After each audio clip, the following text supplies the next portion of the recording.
He's just mad because he ain't got the body like me. Look, y'all can't get mad at me being in my. I got my savage. What is it? dog, Savage. I don't know what look more flail than a light skinned chest. Like I don't. Baby. Hey, y'all don't say no when Anton go and put his robe on. Somebody got to carry the torch. Hold on, I just want to say this. Precious I think Anton got like a Versace robe for the first time. First of all, I want to shout out to Precious. She finally opened her mouth and said more than 3 words since we've been on the panel for like I don't know how long. So shout out to Precious. That was you got to clap back. Open up. I was like, oh shit. Stop being a child. Stop being a child. Is that the reason for this conversation, Mr. Lego? I think he's trying to provoke. Somebody chose a video, whether it's JR or somebody else. So no. I did a podcast months ago, and JR found the video and made it a topic. I found your example pretty familiar. I do have an equalizing question, so we can get off of Let Go's topic since he loves this being about him. By the way. Oh yes. All right, this is a bit of an equalizer. Get ready. Modern men are known to be more emotional and less stoic compared to previous generations. What is the single greatest contributing factor to this problem? Anybody? Bitch assness. Anybody but Let Go. I'll jump in real quick. Good question. So I think it's a double-edged sword. On one hand, you have men of the past that didn't talk. And when you think about how men internalize and the medical conditions that result because of that, men tend to die more. I mean, at a higher rate by heart attacks, right? Because they do internalize. So on one hand, we lost men because they didn't talk, right? And then we're teaching them to open up and talk, or we want them to express themselves, and then we penalize them and we weaponize them for it.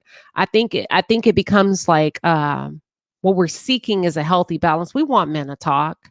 It's important for men to talk. How can you lead your households? How can you become great leaders if you don't talk? You have to talk. It's essential to human connectedness, to healthy relationships, successful marriages, being pillars in the community. So we want them to talk. We want them to be able to evoke emotions at the right time. But if you continue to say, call them out for it, right? But also it's up to them to assess when it is appropriate and the right time. So I think we got a lot of work to do. I think we're well under our way. And I think that's when you guys, as the older guys, should be tending to the younger men to say, okay, that was good. But in this scenario, you gave a little bit too much.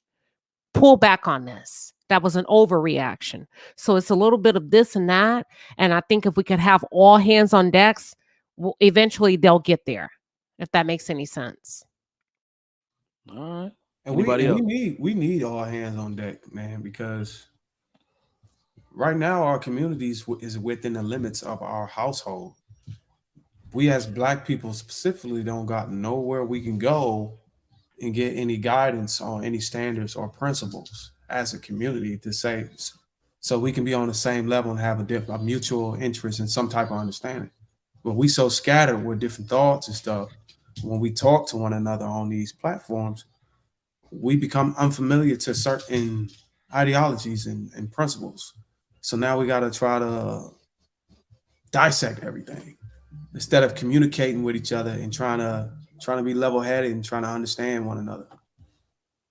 Bruizzr, I disagree. Right? We have access to everything, and everything we choose to look at, watch, or familiarize ourselves with. These are choices.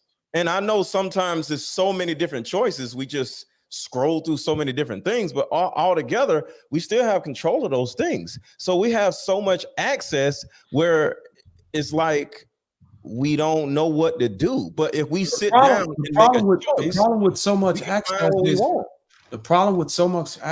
is we become open to misguidance and misinformation.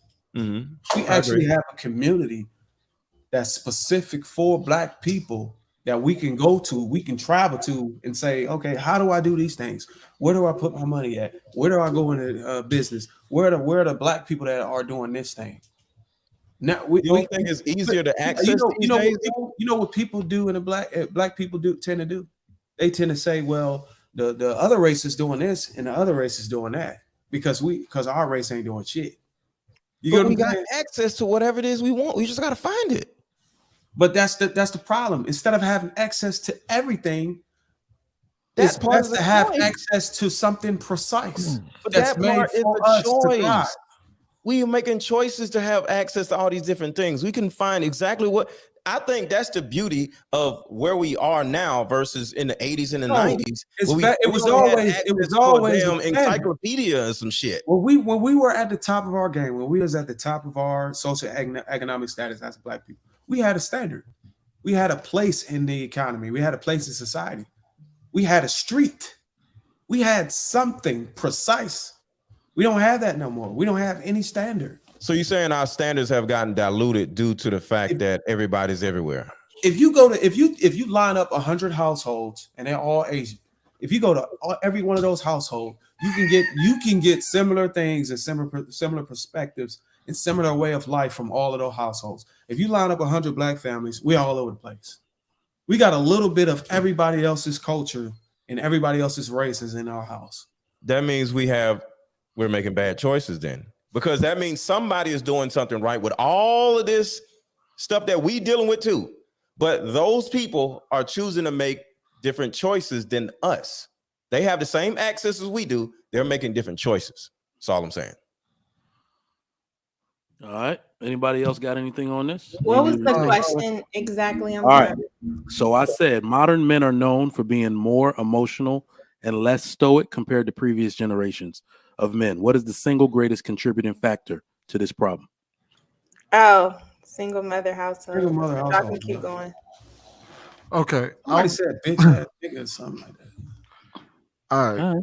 I didn't want to say it, so thank you, Lucky. Yeah, single mother households. That's easy.